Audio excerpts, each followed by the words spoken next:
Okay, so hello again. Today we will continue with the neural nets.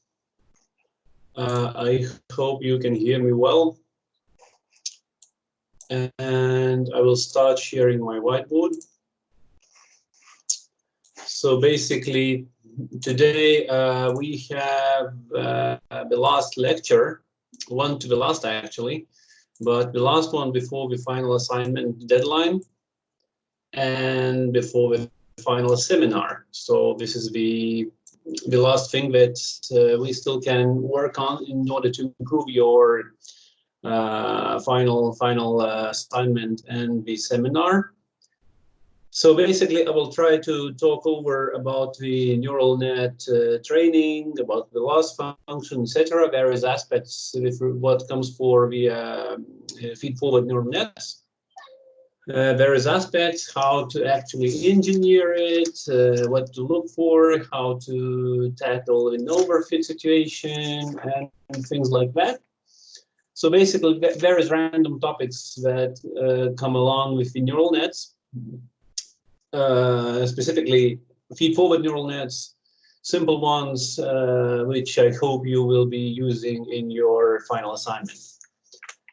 So, okay, and for the last lecture, next one, we actually will talk about some random topics which I have actually skipped throughout this course, and we'll talk about the exams, which is the topic of the top interest of yours, I think. Okay, so let's start with the usual. So I'm sharing my whiteboard, and today. A week ago, we looked into our toy network. So we basically were able to train the toy network. We actually have looked into the feed-forward, into the error calculation, and into the backpropagation. So we looked how actually weights are being updated. The gradients are being assigned to the weights. And we looked into various options for the activation functions, so you know which activation function is to be used where, and what are the more or less features of the activation functions, so you know what to expect from the layer, actually, what the output is coming on, etc., etc. So basically, at the end of the network, before the actual training, you have to choose so-called the loss function or error function, right? So we will be calling this a loss functions, right? So loss function is one of the key parameters that you have to choose. There are lots of them, of course. With neural nets, you have lots of flexibility, because you choose many things. We will talk about this today, basically, and we talked about this previously, because you've seen that there are a bunch of various activation functions, number of layers, number of neurons per layer, how to connect them, etc., etc. These are all the hyperparameters that are under your for you actually choose in order to find the best performance for your classifier or regressor or whatever else you're trying to achieve with a neural net. So loss function is one of them, actually. And basically, by choosing the choice of the loss function depends on the number of the task that you're about to choose. So obviously, for the regression, if you're working on the regression, so basically you're predicting the continuous value. So the first choices are obviously the mean squared error, which we looked at already in our toy network, which you know already, right, how to deal with that. Mean absolute error can be one of the choices. And so on. So there is log options, log squared error, etc., etc. There are various options, percentage errors, and so on. So there are lots of options for the regression, but the main one is actually the most commonly used is the mean square error, which we looked at. And basically, the choice of the regression loss function is defined by the how you want to penalize the absolute difference. If you want, again, just like in the ordinary regression, if you want to penalize the difference more, right? If the difference is the magnitude of difference with respect to what you are predicting is larger, then you would choose a loss function which penalizes more. If you don't care that much, if you just equally want to assign the loss with respect to the magnitude, then you choose something milder, and so on. So there are various options you need to read and understand. But the primary choice is the mean squared error, which actually penalizes more. The more of the difference, the more the penalty is. Okay, so I will not stop here for the regression because we already talked. We looked into the toy network, etc. What is more interesting for us, and I think what we need to look at more, is so-called the classification loss function. Loss functions, right? So if you're working in classification, right? So the primary choice, and most probably one and only choice for the loss function, is so-called the cross entropy. Entropy cost. Cross entropy cost. We looked at it already, but to write it down, this will look very familiar for you. With cross entropy is actually minus sum of j equals 1 for all the L, right? For all the output neurons. Okay, and you have yj. This is the identity function, ln aj L, and plus 1 minus y. This is the difference, right? Of course, because we want to use one of them. If the actual output, this is a generic form. This is not for the one hot encoder form. One hot encoder is a simpler function. We will look into this, but this one is the generic form, AJL, where the output can be in between from 0 to 1, and the sum of all the output neurons is actually equal to 1. Okay, so this is the generic cross entropy form, and the cross entropy form for the simpler one, for the one hot encoder, where we have a vector of zeros except 1, right? Vector of zeros except 1 is a little bit simpler form. J equals 1 and L. This is yj, because all zeros except 1, and then we have this guy, right? So this is the one hot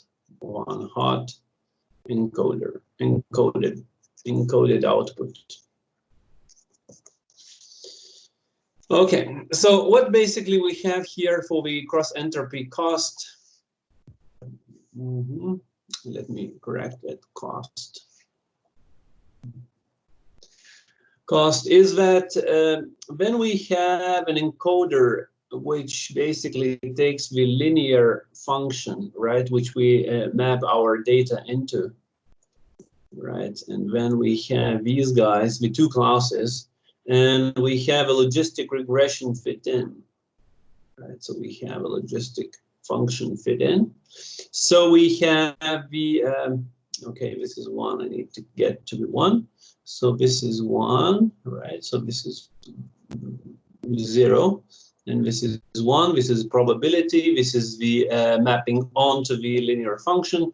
So basically we have this magnitude is actually the class, right? The probability to depend to the first class, or the probability here from top down, the probability to be assigned to the second class, right? The bigger they are, the more important they are. Okay. So basically what we can do, since these guys are looking top down, right, and these guys are looking bottom up, so these are the probabilities. We can basically flip these bars to the same direction, right? So this is what actually this term yj does, right? This is what this term does. It basically flips out.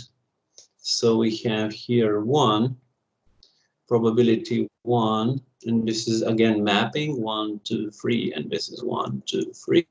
So we can basically move it down. So this is dependence to the right class. This is the probability to be assigned to the right class, and this is the probability to be assigned to the right class. And these guys, if we just move them down, this will look something like that, right? This is the probability to assign to the different class, but the probability to assign to the right class is just exactly looks the same bar, which approaches to 1. We just basically have put it down. So this is what this term does, right? So this is what this term and that term does, or in simplified form, this is yj. It basically flips it down, and what we have remained is just minus logarithm of the output neuron, right? So minus logarithm of this probability, it basically what it does, it just penalizes quite a bit, right? So this is basically our probability of x, or the output neuron, right? So this is an output neuron value. So basically what it outputs from 0 to 1, right? So this is the output. This is actually this y side of our previous plot. And this is minus a natural logarithm of bx, or just equally aj, right? So what we have here is just a function like this. It goes high up, and this goes down, down, down, down, down, down, like this. Okay, it shouldn't cross the 0 line, right? But it should approach that. Okay.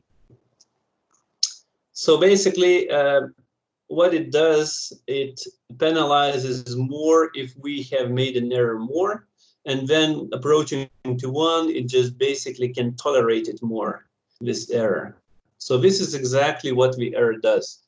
With the in a cross entropy function, we basically flit these guys down, so that regardless of which class this need to be assigned, we just basically take care of the probability being assigned to the right class, probability assigned to the right class, and this is a penalty that we have. So basically we sum up. So we want to minimize that guy, right? So we want just to minimize this guy. Okay, so basically now, since we have this cross entropy function, so the derivative of the cross entropy with respect to one of the outputs on the output layer is actually equal to okay, so since this is with respect to, this is partial derivative with respect to one of the outputs on the output layer, right? So, and since this is a sum, so all these elements are actually equal to 0 except 1, right? Except 1, because all the other are constants, right? So this is basically minus. We have minus, we can go in front. Yj log aj on the output layer plus 1 minus yj log. This is natural logarithm. I'm just basically confusing these with log or L, and it doesn't matter. 1 minus ajl. And this is the derivative, partial derivative. Okay, so again, we've done this already before, but I'm just repeating this. This is log of x equals 1 divided by x and derivative of x. Okay, so we did this already, so this is basically minus, and since this is the constant, right, so this is basically 1 divided, we have 1 divided by this guy, So this is yj, right? Yj divided by AJL. Okay, and minus, and here, since we have 1 minus something, which is the x, right? So basically, we have this guy up top, 1 minus yj, okay, yj, and divided by 1 minus aj from the output layer. Okay, and this can be regrouped a little bit so that 1 minus yj divided by 1 minus ajl and minus yj divided by ajl. Okay, so this is basically the derivative of the cross entropy.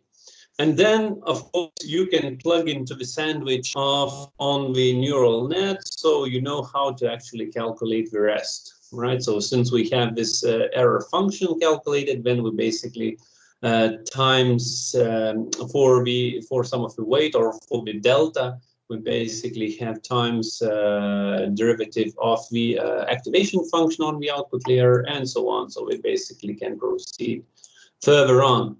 But what we expect here is we expect that the output aj is actually from 0 to 1. This is something like coming from the sigmoid function.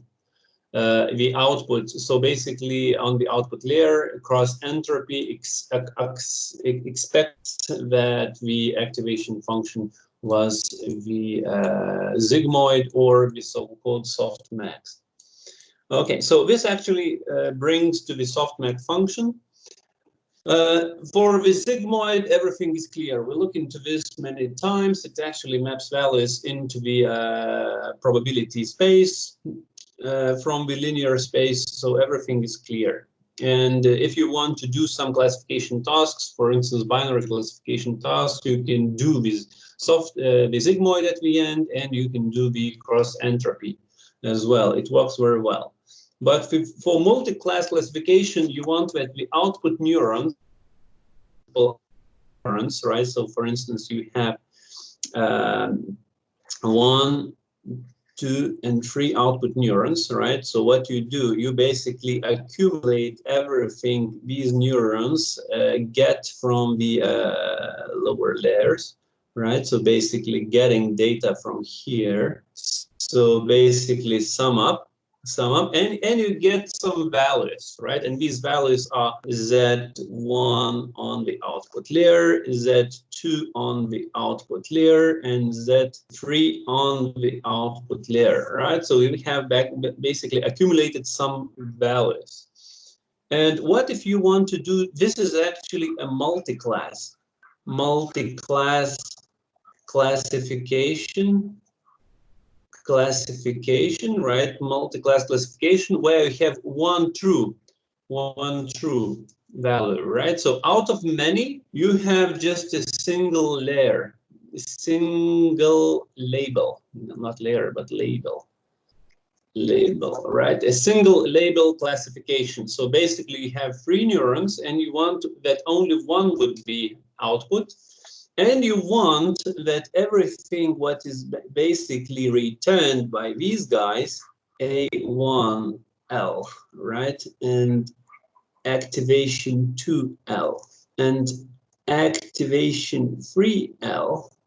So what you actually want in the multi-class one label classification, that the sum of these guys, right, the sum of these j on the output layer would be equal to 1, right? Would be equally to 1, because you want probabilities for one of these class labels. Okay, so this is where the additional error function, the activation function on the end, not the loss function, but activation function here is so-called the softmax. Let me write it down like this. Softmax comes into the picture. So this is sometimes these neurons that are combined into the single softmax function sometimes are called the softmax group. Because you can construct on the lower level API, you can construct that your own of the output layers would be combined into a single softmax group. But usually, since neural nets are usually dedicated to some specific tasks, all the output neurons are combined into one softmax group. Okay, so what a softmax group does, it basically normalizes output with respect to all the outputs before. So in a group, right? So basically, J's output would be equal to E by a jet L. So this is by power of this, and this is the sum of all the outputs from the other layer, right? So one. So this is a normalization. This is on the L or in the softmax group, right? So I will make here an exclamation, or in the softmax group.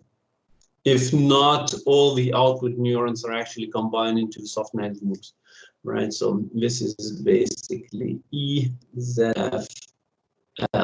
So this is basically normalization, some kind of a normalization, right? So then this rule, this condition that all these outputs actually sum up into one, and now since all the outputs are sum up into one, we have probabilities for each of these neurons to be assigned to a certain class, right? So we basically have here three classes, and we can use this cross entropy as an loss function for us.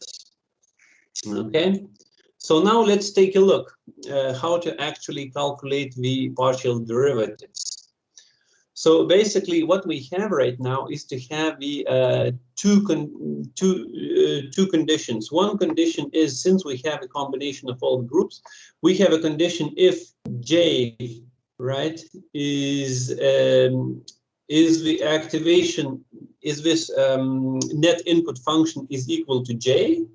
And the other case is when activation function is not equal to J, right? So we have two cases here, and we have a split with respect to the calculation of the partial derivative of A with respect to the net input.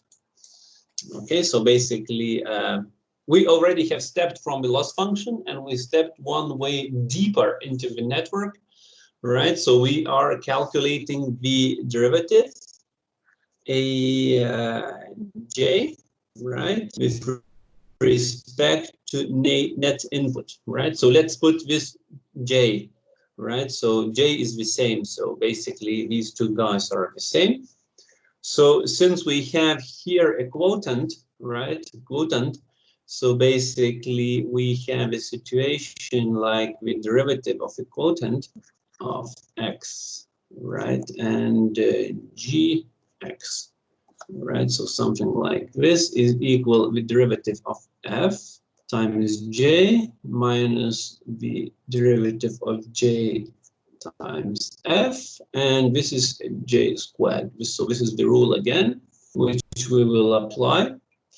So if these two guys are the same, so we are calculating this j and this j are the same, right? So we basically calculating the derivative of the weight for the same neuron we're looking at. So we want to know what's the amount of difference actually is accumulated on this net input. So basically now we will have a derivative. So by looking into this rule, we have f on top, so we basically take this guy, right, the derivative of this guy, and the derivative of e, again the rule, derivative of ex equal to ex and the derivative of x, right? So this is another rule. So okay, f derivative, right? So basically this is that guy, just to repeat it. right? So EZ J, right, and L. Okay, so this is the last layer. Anyway, we are talking about the last layer, should not repeat it, right? So we basically have calculated this guy. This is F derivative, right? And J is basically the sum. So I basically times sum. I will not write it down, everything, because it's very verbose. So I basically put the sum and minus. Right, so this is the sum. The derivative of this guy is actually just derivative of one of its elements because others are constants, right? So we basically just look into one of these guys. So this is basically EZJ and times F, and F is actually EZJ, right? So 2 times this guy. And at the bottom, we just basically have G squared. So we need to take this sum and just square it up. Okay, so basically this guy. And now what we basically can do, we can rearrange this thing. We can take E Zephs away, right? So E Zephs J. And this is actually the sum minus EZJ, right? So we basically take it out, this guy. And what we can do, we can times sum and times sum, right? So this is basically sum and sum. We just basically split these products apart, right? We have split these products apart. And what you can see, this is nothing else but AJ, right? This is just exactly AJ, this part. So we basically have AJ on the output layer times, and this combination is just 1 minus AJ, right? Because this is sum divided by sum minus this guy, right? So this is 1 minus AJ on the output layer. Okay, so this is the derivative of this guy going forward, softmax, when we are actually deriving the influence of these weights, these Zephs on the same neuron, right? And now we want to just get the how much this activation, for instance, number 3 is actually implied, has influence on the Zephs, Z2, for instance, or Z1, not on the same neuron, right? Not on the same neuron. So this is, again, we have the derivative of AJs, right? So again, J's, this can be free, right? And this is DZI, let it be I. Okay, so these two guys now are different. So again, we have just the same situation. So since now Zi is not included into this upper part, right? In the upper part, so basically have this is 0, right? 0 times whatever we get from the sum. So we have just 0 on the first term, right? So this term basically 0 times sum. So we have basically 0. And for this part, we have EZEF I times EZEF right? So basically, the derivative of this sum, we just take EZEF I and we take the F, and F basically is just this guy, right? So basically this condition, and now again we have the sum squared here at the bottom. Okay, so now again we can rearrange this. This is a minus in front, and we can split this product. We have EZI and sum times EZJ and sum. Right, so this basically brings us, again, we have two A's, right? Minus AI on the output layer and AJ's on the output layer. So basically product of two outputs. And that's it. So this is basically the derivative of two cases, two partial derivative of two cases for the softmax. We can write the generic form now, since we know how to derive it.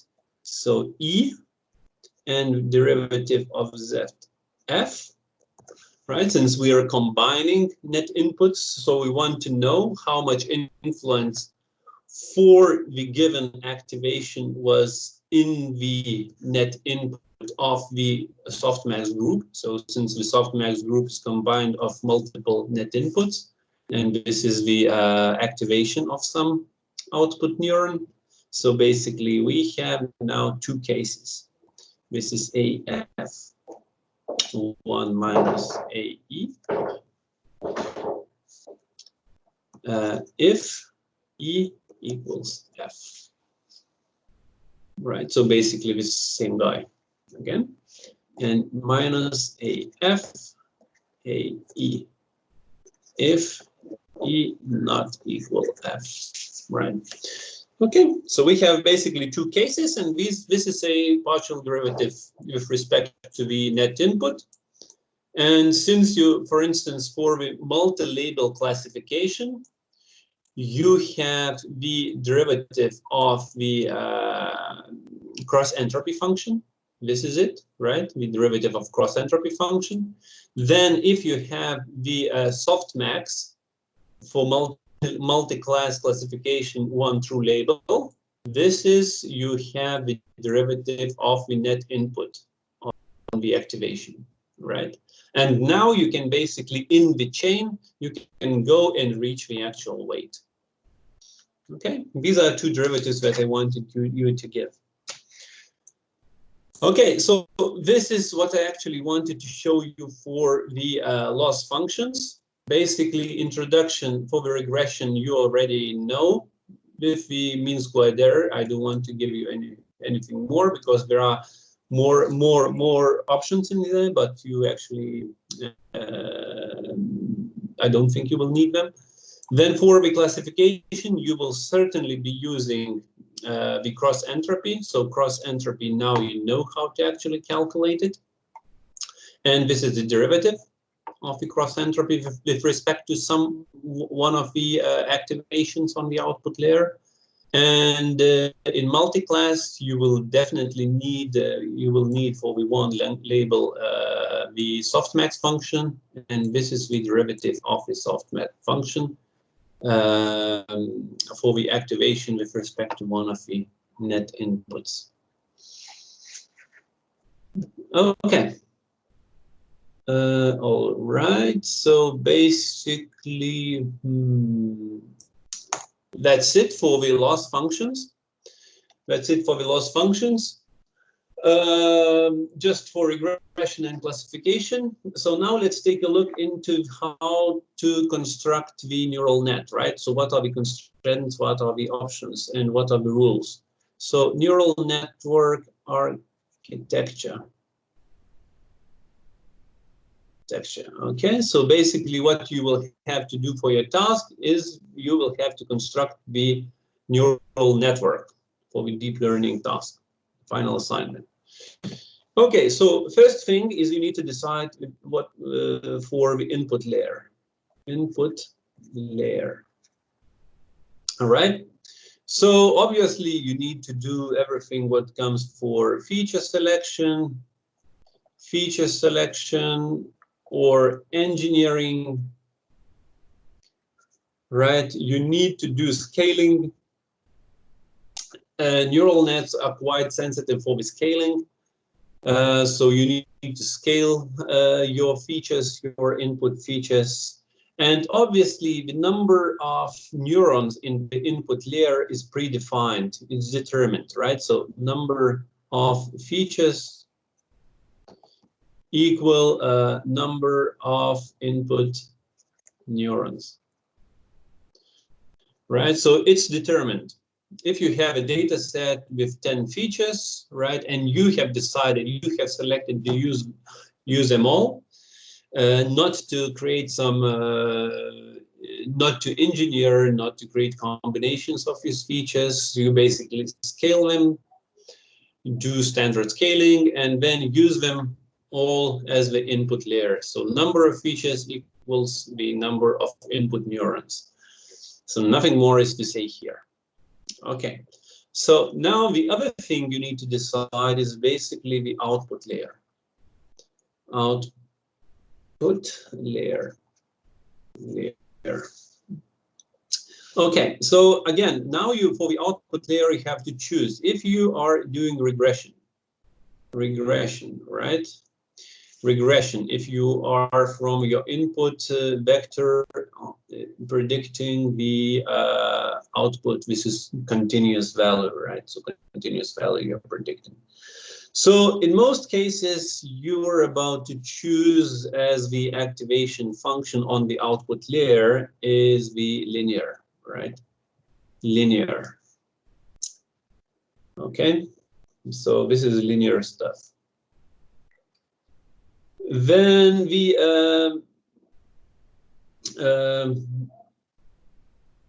error function is basically sum of squares. Sum of squares, sum of square differences, right? Differences. So basically, sum of square differences. This is what we had for the toy network. So basically, this is obviously what you need to choose, and the number of output neurons equals by task, right? By task.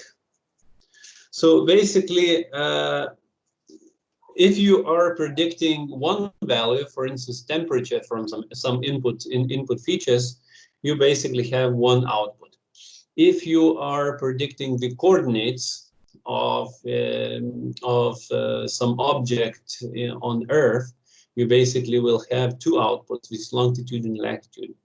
If you are predicting coordinates of an object in the 3D space, you will have 3 neurons output, and so on. So basically, it is really dependent on your task, right? But since your output is bounded from -infinity to +infinity, right? That's why you have to choose linear output. If you always would be expecting positive values from 0 to +infinity, you can choose, for instance, rectified unit, right? ReLU is possible, right? As an output activation function. But usually this is just a linear or no activation function at all, because the derivative is 1, right? So basically it is said that it is not being used, nothing is being used as an output activation function. Okay, so now for the classification,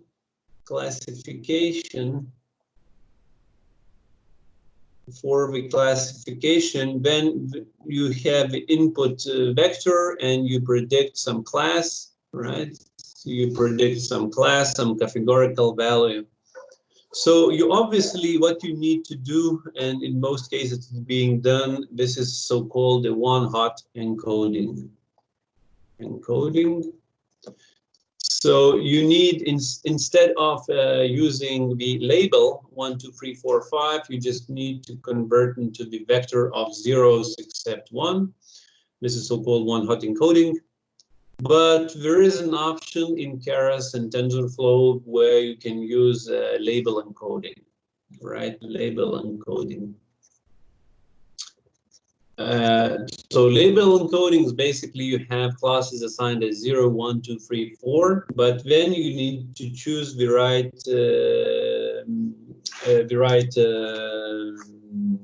loss function. This would be the sparse categorical cross entropy, right? So basically we'll put here. So for one-hot encoding, you can use the categorical encoding, cross entropy basically, and cross entropy or binary cross entropy depending on the task. And for this, you will need to use the so-called sparse categorical cross entropy, right? This is a different approach. This one is basically vector of 0, 0, 1, 0, 0, right? And this is basically 3, right? So basically class number, right? Class label or number. But in most cases, this is one hot encoding. This is what actually is being used. Okay, so once you did your one hot encoding, now you have basically for the binary classification, right? Binary classification,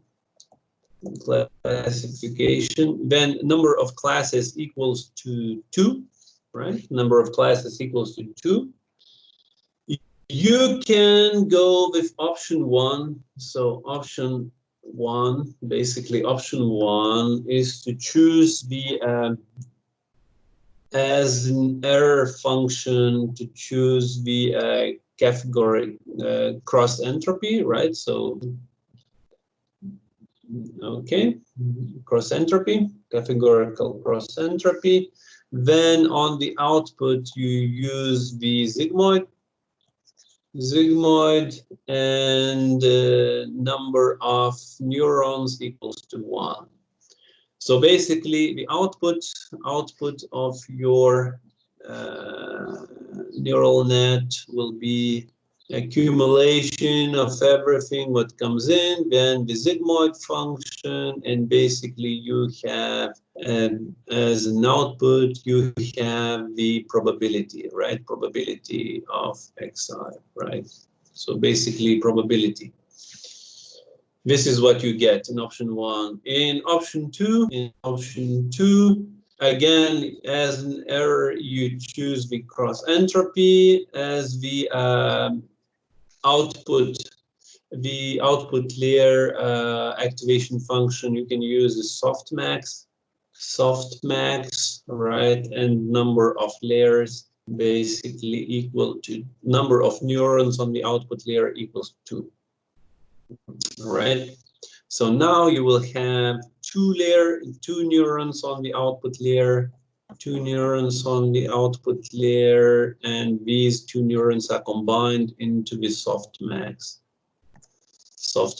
right? So you basically have class 1, and class 2. The probabilities to be in this class, probabilities to be in this class. And here it was a probability, sorry, this was a probability to be in the first class, right? Something like this. Okay, so let me correct that one because this is binary classification. So let's choose this is 0, this is 1. So obviously, by using the option 1 as a training, you have to have this only 1. So basically, y equals to 1, right? So you will have 1, right? 1 value in the training set, right? 1 value in the training set, and here you will have in your training vector, you will have 1 hot encoded 0 and 1, right? Because you have 2 output neurons on the output layer for the binary classification. All right. Now, this was binary classification. Then for the multi-class single label classification, right? So basically this, again, we looked already at this. So for the error you have the cross entropy, for the on the output layer as an activation function you choose the softmax, right? Okay. And number of neurons on the output layer equals to k, right? So basically this is k more than 2. So this is just like in option 2. Again, let me write it down like option 2. binary, right? So it's exactly like option 2, but you have more classes, more than 2. And now if you have the multi-class classification, multiple labels. So for instance, like more than 2. So for instance, when you have something which can be a dog and animal and puppy, right? So on. So basically you have a possibility for an object to be assigned to multiple classes. So in this case, you basically have, and again, error equals cross entropy. Then for the activation function is sigmoid, right? Because you want an individual probability to be output and a number of output layer neurons equals to k. So here basically what we will have at the output layer, we will have neurons, right? We will have neurons and we will accumulate into the net input. These guys, and each one will have its own probability, and so we will have a probability to be the 0 class, probability to be 1 class, and probability to be 2 class. And these probabilities are independent, right? So basically we can have 1 here and 0.5 here and 1 there and so on. So basically we can have various situations here. Okay, so this is basically for the output layer. These are the options that you have for the input layer is pretty much everything determined. On the output layer, when you're constructing the neural net, you have some flexibility, but not too much, right? Because it is really predetermined on your task if it's regression or classification. Then for classification, if it is binary or multi-class. Then for the multi-class, we have it is a single label or multiple labels, right? Once you have decided which actually task you're doing, then you have pretty much straightforward definition how to specify your output layer. All right, so basically it was 1, 2. Now we move to the number 3.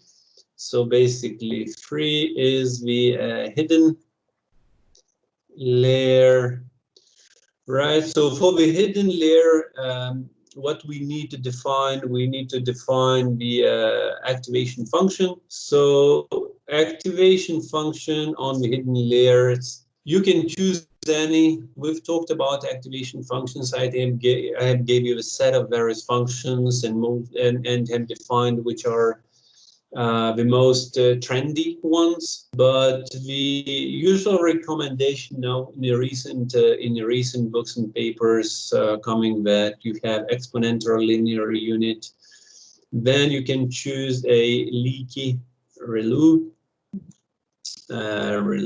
right? Rectified linear unit that leaks, leaky ReLU. Then you have just simple ReLU, right? Simple ReLU, which doesn't leak, which has possibility to actually die out the pieces of neural net. Then TANH can be used as an option, and then the last possibility which I would try is actually the sigmoid. Right? So basically, by priority, first use ReLU, then leaky ReLU, then ReLU, then TANH, and then basically moving to the sigmoid, right? So these are the options on the hidden layers that I would recommend. So basically, on leaky ReLU, there is a hyperparameter which you can use to 0.01. or use just default on the exponential linear unit, and basically it's 1, right? These are the hyperparameters that I usually use. Okay, so then number of layers is basically depends on task. I will write it like this. Depends on task. So the usual technique is that you start with one, right? Start with one, add more until overfit, right? Until you actually get into the overfit situation. Then you can use various techniques in order to actually tackle this overfit situation, to add some regularization or to add some dropouts or whatever, right? Okay. So what comes for the number of neurons in layer?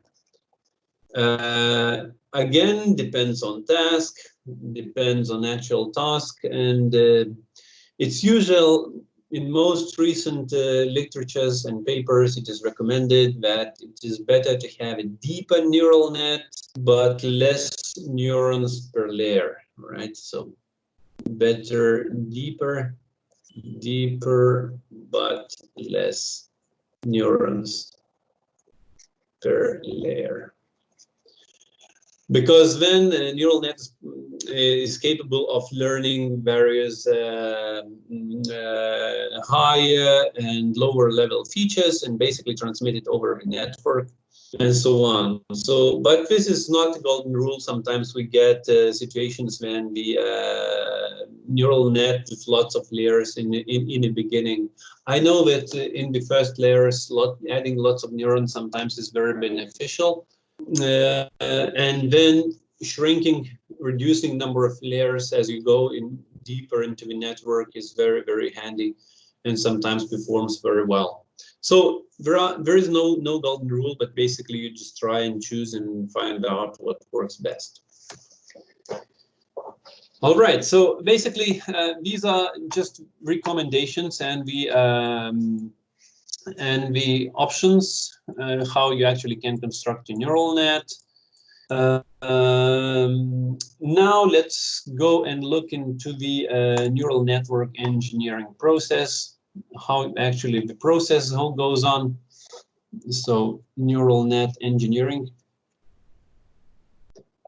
process, right? So how actually you do your experiment with a neural net.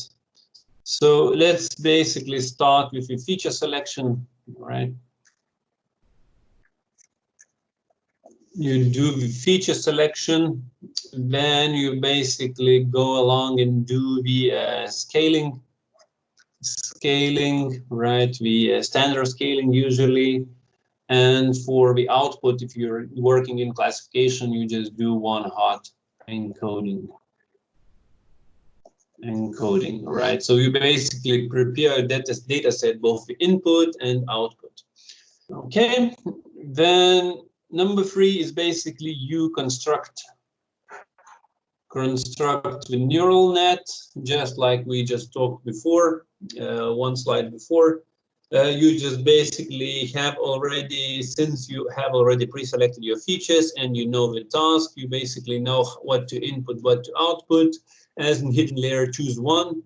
You can, for the beginning, you just can specify the number of neurons for the hidden layer, just like you had on the first layer, right? On the input layer. So for instance, if your input layer will have 10 neurons, so you basically do the 10 neuron hidden layer and something on the output, right? And then you can experiment, look up the results, what works best for you. Okay, after the construction of neural net, you basically will, the framework for you will initialize the weights, right? So init random weight, init random weights, right? So basically number 4, it is not the correct order. You can do this in parallel or vice versa. You just basically do the test, validation, and train. Split, right? So you basically split your data set into 3 subsets. Right, then you basically specify other things like the optimizer. Remember, we had a lecture where in the gradient descent, we were looking into the classical gradient descent when we looked into the momentum.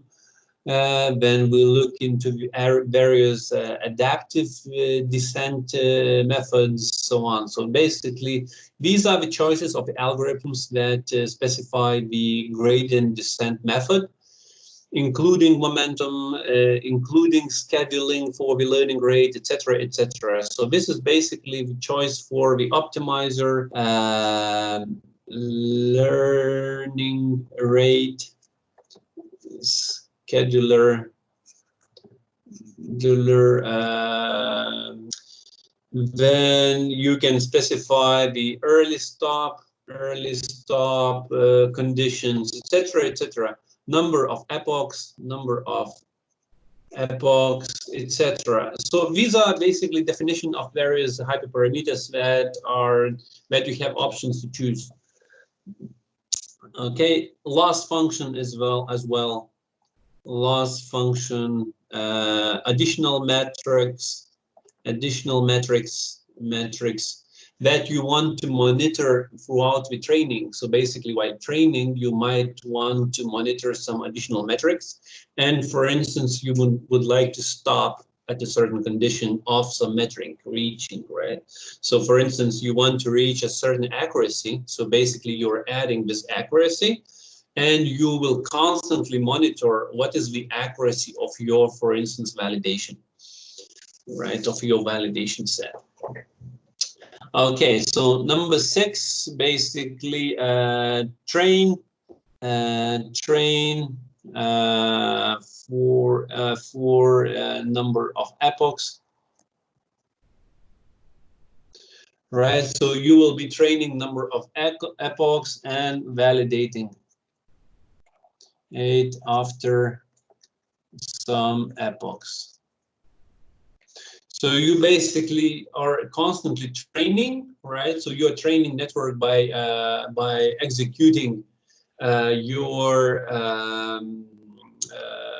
network feed forward, error calculation backwards.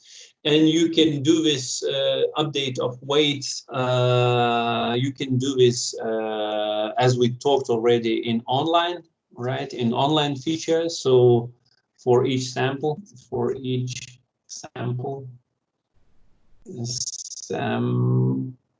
sample, right? For online, for the full batch,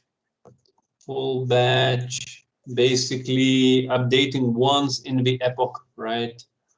Once in the epoch, right? So again, the epoch is basically running through the whole training data set, right? So you're basically running through the whole training data set, and this is what one epoch is.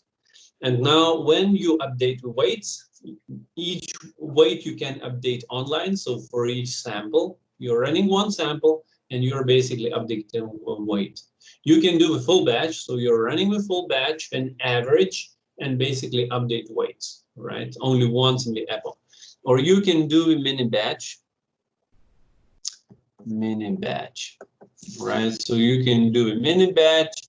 So basically once in mini batch, right? So you basically choose a number of samples, so it will be randomized. It takes a random number of samples, run forward, average, update weights, and so on. So basically, for instance, if you have 1,000 samples in the training set, so you can split it into the 100 by 10, right? So 100 times throughout the epoch, your network will be updated, right? So this strategy you choose by basically choosing the number, batch size, right? It can be 1 or can be some kind of, it can be 1 or can be a full or can be just basically 1.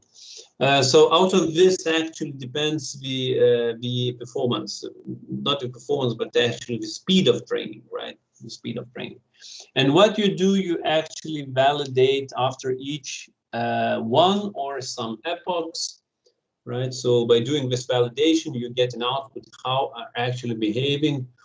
What's the performance of your network with respect to the data which the network was not trained with, right? So you have always some validation, right? Once the validation, once your training is over, right? So number of epochs have ran through, or basically you have met some stop condition, some accuracy have been met, right? So you're satisfied with the performance. What you do next, you basically test with training set,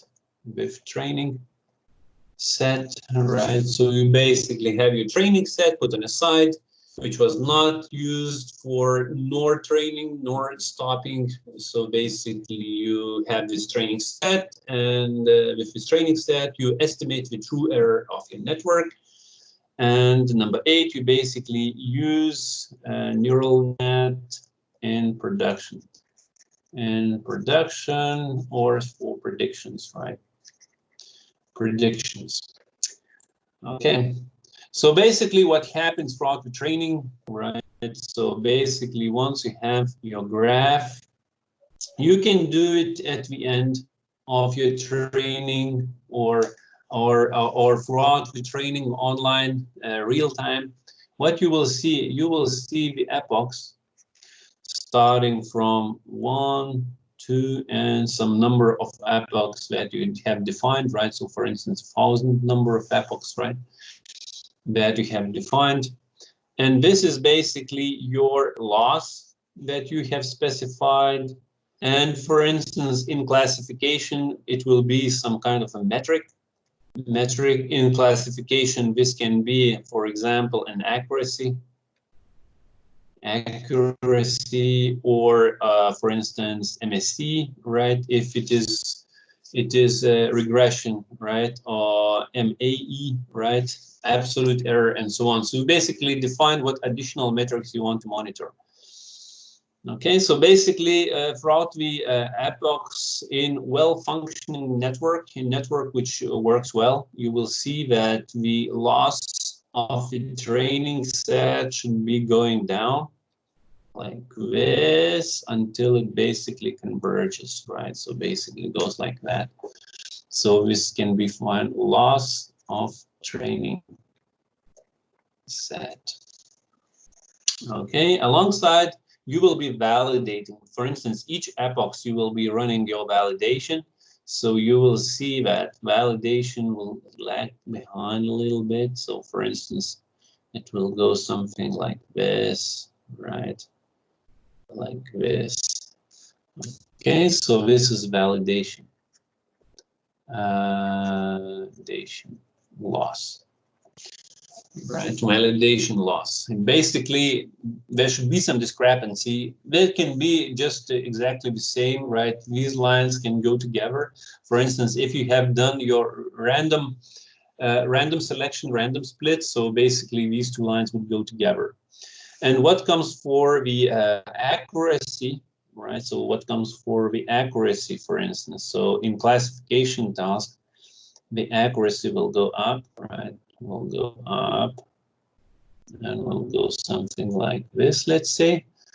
So this is training accuracy. This is some metric which we're looking at. So this is a training accuracy, and this is the validation accuracy, right? Validation accuracy. Okay, so what you basically would see that these two lines go together, maybe have some difference. But basically this difference that you see here and here, this is what actually signals the overfit, right? Overfit. Especially in the situations when you have one group out. For instance, if you have some measurements made in one country, but you want to train a neural net that would be applicable for the other country, right? So for instance, you have measured I don't know, the citizens, the height of the citizens in one country, and you have trained your neural net, and you think that you have found some dependency on the age, gender, etc., on the input vectors, right? And you want to generalize it so that it can be applicable for the other countries. So basically, in this kind of experiment, you would be leaving out one country, training on all the other countries that you have, and try to validate or try to test with the country that was not seen. And in this kind of situations, when you do not do random selection from a random split of your data set, but you specifically take out a group, you would see large overfit. We have seen a lot in training various neural networks like this, and we can then get this overfit that basically neural net can adapt very well to the training set, but the validation or specifically the test set, which was not seen, not used for training, can go really on the side, right? So for instance, sometimes we get the situation when for the training set, network approaches very good results, very good metrics, but the validation set goes completely on a different side, right? So for instance, loss can even go and start increasing, like here, right? Like here, start increasing. Or this can start increasing like here, right, from the beginning, losses, and so on. So it really depends on how you have done your split, how you do organize your experiment. I think that for your final task, you will not encounter this situation, because what you will have, you will do most probably the randomized data set split. And in this situation, these two lines should go together, should go quite well together. But in other tasks, when you want to prepare your classifier or your regression for the production, you would basically experience quite a lot of overfit, right? So your training set would adapt, your network, your model would adapt really well with the training set, but your validation set, which is completely off different group, not seen, not related, same phenomena, but coming from a different domain, for instance, right? So basically it can go offsite quite a bit. So that's why I want to talk the final actually topic for today. This is the how to tackle the overfit situation, right? So in the neural nets. So techniques for the overfit, right? Overfit ways to deal, right? Ways to deal with. Okay, so basically overfit is being monitored by looking into graphs like that, into the epochs and the metrics, how they're going throughout the training.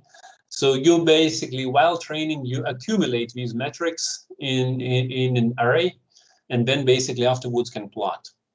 If you want, you can actually execute the TensorBoard. TensorBoard is a real-time web application which basically displays how the actual training going on. And if something goes wrong, you can basically cut it off, right? This is usually very helpful when you have a desire, a possibility to monitor the histograms of the weights, because this can trigger you up that some of your weights are actually not get updated, for instance, or updated not enough, or for instance, some of the neurons have actually died out, right? So basically this triggers up you some situation. So this is very, very helpful when you can monitor what's going on with your network while training. So this is a tool called TensorBoard, especially for the TensorFlow. Board, right? TensorBoard, and you need to put the callback, right? Put callback.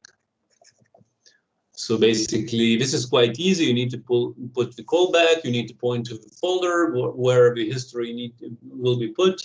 and then you basically execute the separate service, which is a website where you can monitor how it's actually happening. Okay, so overfitting, what to do if you get an overfit situation. So basically, the first thing which actually recommended by everybody, all the books, everything, all the textbooks as well. So basically, get more data. Get more data. And data can be you can get by actually generate, right? If there are images, you can basically augment these images. You can images basically manipulate. You can turn. You can scale. You can add noise, etc., etc. If data is not enough, you can basically sample it up. You can oversample a little bit, and so on. You can add noise, right? Add noise to the data, so you will get different samples with additional noise. You can estimate a little bit the noise actually, and then you can pre-generate the data. You already know the techniques that actually can allow generation, like mode, etc. Okay. The second thing, if you get into the overfit, this is actually the signal, this indication that the complexity of the model might be too big, right? So basically, you can reduce model complexity. By this, I mean just basically remove hidden layers.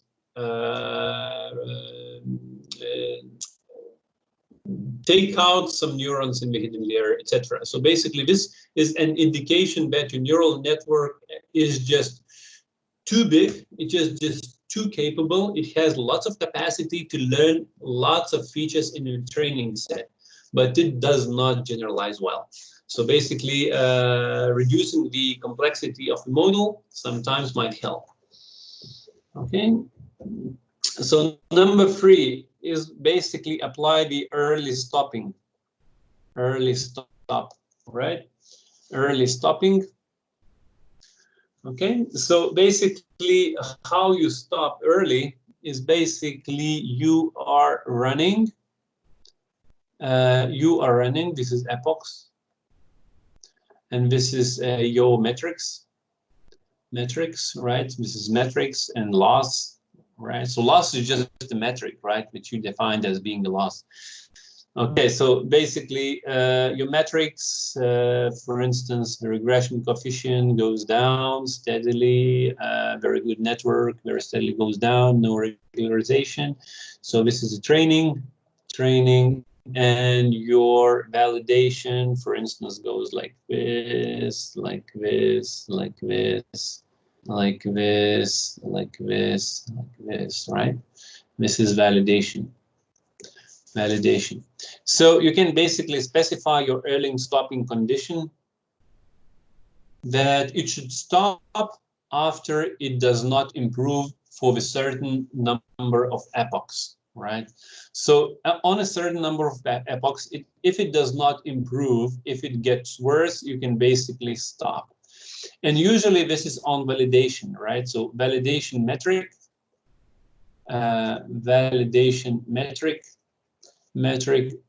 so does not improve. Number of epochs, right? Number of epochs, it does not improve, so you basically stop. And then you can trigger the condition that the best model to be chosen. Best model choice. So basically choose, it will remember the best model, right? So it will pick it up, the model which is basically was the best, right? At the model, at some point, best model. So your application framework would basically return the best model, then the validation metric was the lowest in this case, right? So for instance, here we have our metric as a mean absolute error, right? Mean absolute error. So basically then the mean absolute error was the lowest, and your metric does not improve anymore, your basically training is stopped.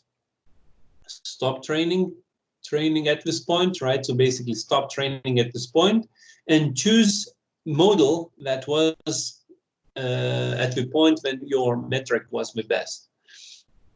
So basically this early stopping condition is very handy, that it basically stops your training and returns the best model, but you need to take into account that this decision was made by the validation set, right?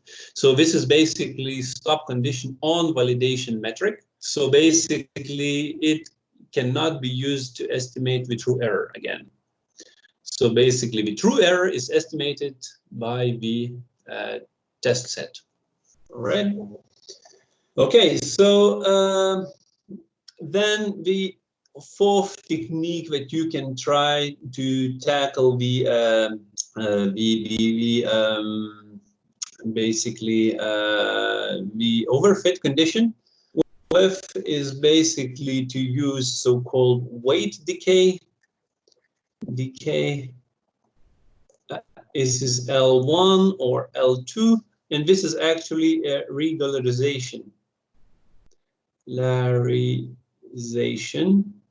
So basically you can apply regularization term on your error, right? So for instance, the final error, right? Your final regularized error would be equal to usual error, right? The usual error plus lambda coefficient, right? This is the coefficient of the regularization coefficient, right? Divided by 2, just one divided by 2, and the sum of all the weights, right? So let's put it like this, let's put it IWI squared. So you basically have all the weights on a given layer, right? On some layer, you have all the weights squared, right? All the weights squared and summed up, right? And summed up and multiplied by the lambda. And you basically include this term into the final error calculation. So basically your final error becomes the sum of the actual error plus the error of the weight absolute measure. So basically this lambda, it determines which is more important, right? Which is more important, which to be chosen. If lambda equals to 0, right? If lambda equals to 0, then error regularized would be equal to error. So no influence from lambda. And if lambda regularization term equals to infinity, right? So error regularized is equal to sum of WI squared. What it means that an overfit situation happens and is determined by the magnitude of weights. If weights become very, very large, this most likely indication of the overfit, because weights are very, very close to the actual threshold. So, for instance, in the classification, right? In the classification, then we have the probability calculation, right? Probability of being in class 1 calculation. The weight magnitude actually determines how much we are certain that this threshold, right? The threshold between one class and the other is true, right? So the high W, high weight, means that this threshold is very certain, right? Like this. So W high, very certain. Most probably overfit, right? So basically, we have a very strict separation between lines. So what we want to do, we want to penalize these kind of situations. So basically, we want it to go into a situation like this. We are not so certain that this is the good threshold, right? Not so certain, right? So W low, right? The weight is low. Most probably not overfit. Overfit, hot overfit, I mean, yeah, that's not overfit. Okay, most probably not overfit. So basically, to take away from this explanation is basically that the high weights, large magnitude weights, large weights mean the overfit situation. And basically, including this term with the right lambda means that we are including the magnitude of the weights into our error calculation. So it will be penalized. Right, in order not to increase. Okay, so basically this is a regularization that can be included into various situations. So basically we can include on L layer weights, activations. So basically the output can be penalized, and we can include regularization on bias. So basically this is one, right? This is bias, that one, the constant, which is basically put into the layer. So all these are the places where we can put the regularization term, either L1 or L2. So this is basically was L2, right? The L1 is just the same, but only the absolute value, right? So L1 would be looking like E regularized. This is E plus lambda sum. This is just lambda, right? This is lambda anymore. Sum of absolute values. All right. Okay. So this L1 or L2 regularizers can be put on each layer.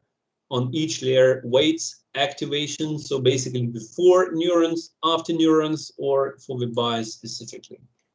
And you can specify these things. Okay, so we can, number 5, we can add noise. Add noise, right? So basically on calculation, right, on calculation of the gradients on weight updates, we can basically add some additional noise while training, right? So basically this looks like in the Keras on TensorFlow, this looks like just an ordinary layer. You put the Gaussian layer, so everything what goes through this layer basically adds up additional Gaussian or other noise, right? So you can put noise on weights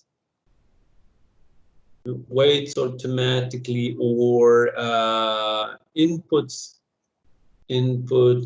or activations or outputs.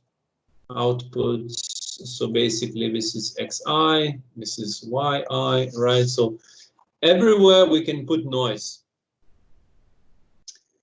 So basically, okay.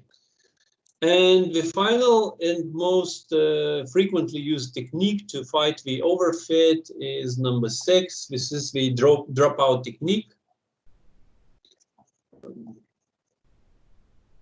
Dropout technique or dropout layer. Okay, it was invented by Google in 2012, I think, and basically for each mini batch, then you have defined your mini batch, and you basically have a circle of training, right? You pass through the mini batch and then update weights. Basically, what you can specify that certain neurons are being switched off, right? So basically, each neuron on training, so basically training time, right? On training time, each neuron can be present. So basically present with probability P. So you basically define the probability with which this neuron is present on the mini batch, right? So for instance, you have selected 32 samples as your mini batch, and you say randomly, for this mini batch, please turn off certain neurons. So basically, certain neurons are turned off, passed by. So basically, training is not happening for these neurons. So what's happening actually is that the probability that with many batches throughout the epoch, we would be training very different neural nets all the time, all right? So basically on training, some of the neurons would be switched off, right? And on test time,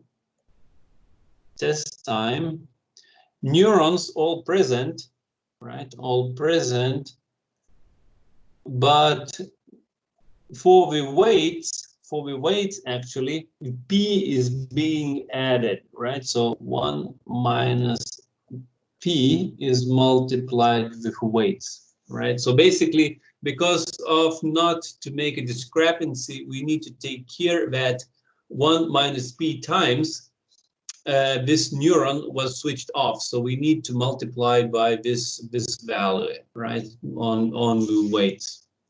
And then it is averaged, and then it is averaged. So basically, what you can imagine, so for instance, you have, I liked very much in one of the books, the comparison with the organization where each employee can randomly come to work or not, right? So for instance, you are working as a programmer in a big company, and in the morning you just toss a coin, right? And you decide if you would go to work or not go to work, right? So the question is if this kind of the organization would perform better than the usual one or not. And the author says that most probably it would perform better because then the knowledge and competence would be averaged throughout all the employees.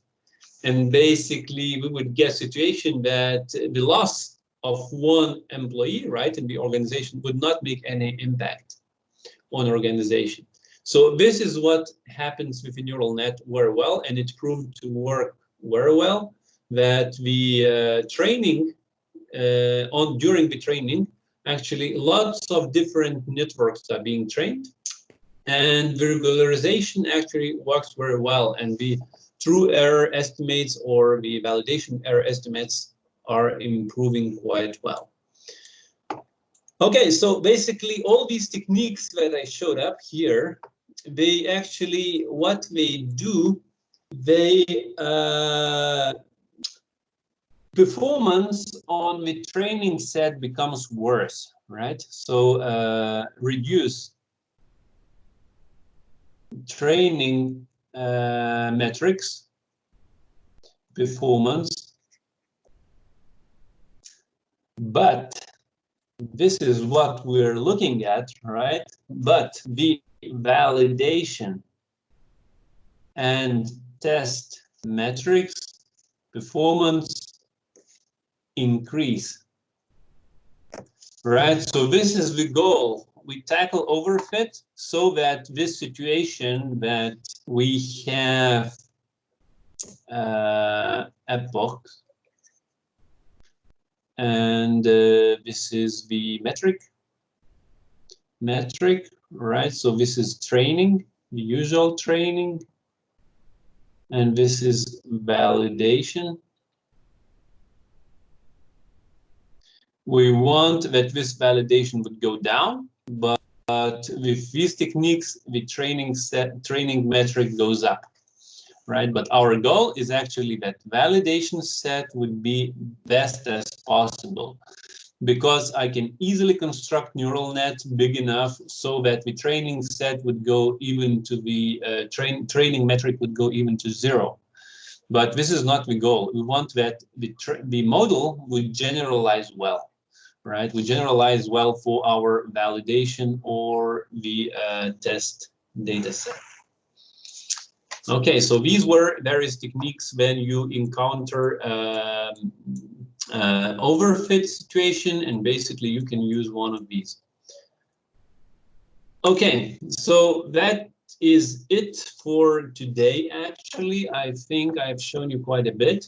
I know that Thomas had shown you already a tutorial, but I briefly want to show some couple of notebooks for you.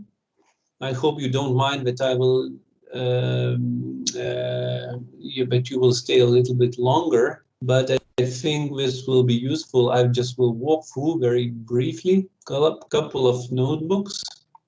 You can basically find these notebooks on the on one of the GitHub repositories, which is listed in here. Let me take a look. I think this is over, yeah, here, over here in this GitHub, and you have deep learning. There are 3 notebooks. Okay, so what you've seen so far with Thomas is this one. This is Thomas's notebook on deep learning. This is one option, right? And I actually have listed this notebook as well in the GitHub, in the deep learning, but alongside I have put a couple of more notebooks over here. So in these notebooks, you can see the techniques that I just described you. So briefly running through, right? This is the Boston neural net regression. So this is basically regression task. Okay, so this is basically loading data set. This is the output histogram, the target value histogram. These are the principal components, just to visualize how it looks like. A little bit exploration of the data set, nothing special. Then the scaling of the input values,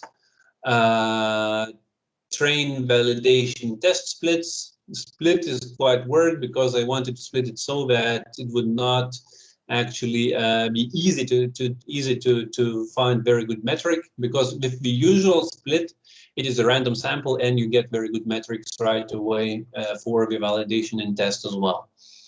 Okay, so this is the simple network where we have a sequential model, dense layer. So we basically have 13 as an input neurons for the input layer neurons. This is what it defined in Keras. Then we have, for the first layer, we have a ReLU. And for the output, we have one output because we just predict here the price, I think. The price of the property is predicted. And we have ReLU on the output because anyway, the price is always positive. All right, so this is definition of the network. Then we have as a loss function, since this is regression, we define the loss function as a mean squared error. And we optimize it with, this is SGD, stochastic gradient descent, basically, and additional metric, right? This is an additional metric. We just look into the mean average absolute error, which we want to monitor. Okay, so this is basically our fits. This is execution of training. Along with training, we just basically validate. So basically, we run through 50 epochs. The batch size is 127. 127. Okay, let me see. 100. Oh, okay. So we basically, have it the batch update, okay, because our batch size is equal or even more to the training set. Okay, so then we basically, what we have here for each epoch, we have basically all the metrics calculated, right? So we see them improving, right? So this is regression, so we see this reducing, right? Absolute error going down, as well as for the training and the validation, right? So these are the plots for the loss, mean squared error, basically going down, and mean absolute error, this additional metric going down, right? So this is validation and the training. Okay, then metrics, basically we evaluate metrics. This is the training. We visa, validation, visa. This is the test set, right? Since we do not stop on the validation, so it doesn't make any sense to have validation and test. So we could easily have split it for this specific experiment into the two sets right here. But, well, okay. So now here, just increased complexity. What we have added, we have replaced ReLU with a leaky ReLU. We have added the dropout, right? Dropout 50%, this is the usual. We have added some Gaussian noise, right? With the sigma of 0.1. So basically, again, dense, so additional layer, leaky ReLU, dropout, and Gauss, right? So we have increased the complexity, but we have applied some regularization as well, right? So basically the network is larger. So it's a situation again. So now you can see, since noise was added and since we drop out basically regularize, we have this these spikes, right? That our network, while training, both training and validation metrics actually spike because we have added additional noise and dropouts. But anyway, what we expect the final value to be somewhat better, right? Okay, but this is I can tell you, this is not the this is not the data set that is actually a lot need to be done in order to get the good metrics. But now you can see that the metrics are not very good. So how many epochs we actually have trained? It was 500 epochs with respect to the 10 epochs before, right? So with regularization techniques, we had to train a little bit more. But actually, the final, the good metrics, the good performance was gained quite early. Okay, and this is just an additional technique. This is an early stop. So basically, the same network. Okay, but replaced with ILU, right? The exponential linear unit in the hidden layers, and some dropout and Gaussian noise was added as well, right? So now it's basically, we have defined our early stop, right? So early stop is basically monitoring the validation loss. It expects that the change is actually, it is regarded the change as something more than zero, right? So you can define the threshold, but for instance, 0.1 is not considering to be an update, right? So you define the threshold. The delta, this is the patience, this is the number of epochs that you actually can allow for the network not to gain something, right? The patience that you wait for. And this is restore best weights. You basically try to restore the best weights based on the validation loss. Okay, this is again the definition of the training and running the training. So basically it runs and actually it stops on the after the 90-second epoch, and basically it restores the modal weights of the best epoch based on the metric we defined. So as you can see, it went down, but at a few points it actually was increasing. So all these counted out, right? And then basically it said that I'm stopping up here. Okay, and these are the final metrics that you define. Okay, so this is more or less the exploration that you can do with your network, and you can define it up. So basically on wine, on the classification example, you can see pretty much the same procedure, but this is a different task. This is the wine classification. It actually has 3 classes, class 0, class 1, class 2. These are the different wines. Yeah, this is standard scaling again. This is one hot encoding. Basically, it encoded into the vector of 3. Okay, the test train validation test split is actually almost unequal data sets is being split. Then the symbol network. As you can see at the end, we have a softmax because we have an output 3 classes. So we basically want to predict one of them. So that's why we have a softmax, right? And so all the 3 outputs basically sum up to 1. In the hidden layer, we have ReLU.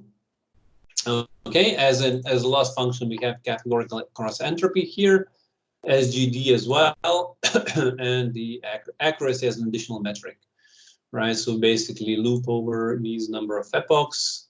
And as you can see, we basically have a couple of graphs. So this is basically cross entropy loss. It goes down. As you can see, validation basically tackles behind, right? And this is the accuracy. This is how it increases with each epoch, right?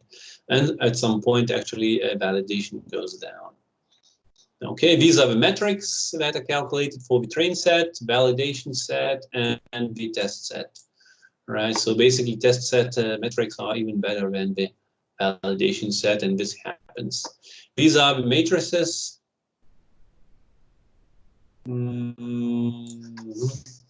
This is an error, actually. This is an error. I don't see titles. Okay. So basically, yeah, so basically these are the confusion matrices. You already know how to investigate classification. So this is not something done to that you don't know already. So this is basically increase of a network, just like we had before with the regression, leaky-ReLU, dropout, Gaussian noise, the softmax at the end. So the same situation, a deeper network moves up. As you can see, the accuracy increases both for the training and the validation, right? Lots of epochs moving up. And as you can see, it is quite curly because on the training, noise is being added, and on the training, dropout is being applied.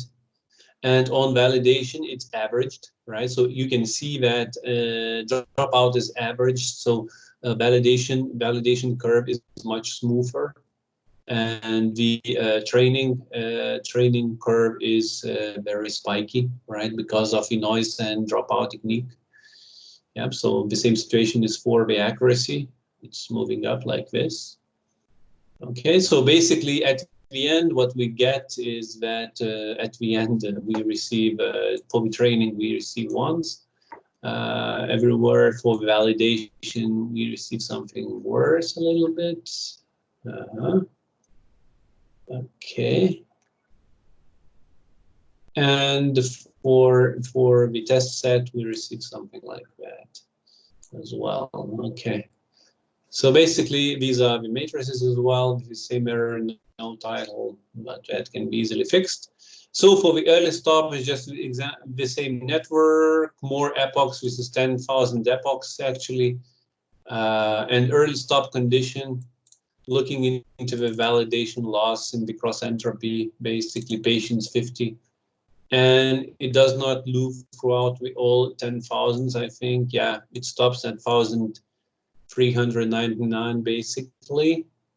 And this is the situation when it stopped, right? So basically it went a little bit deeper than the previous network, as well reached 1 at 95 for validation for the test set, 99, 98. It's quite good. These are quite good results, but I can tell you that this is not a very difficult task to work with. But basically these two notebooks basically demonstrate the techniques that I just talked about. And yeah, so please use these notebooks in order to construct your experiment. And I hope you will have some fun with this. So that's it for today, unless you have some questions. Let me know if we have any questions. I'm stopping the recording.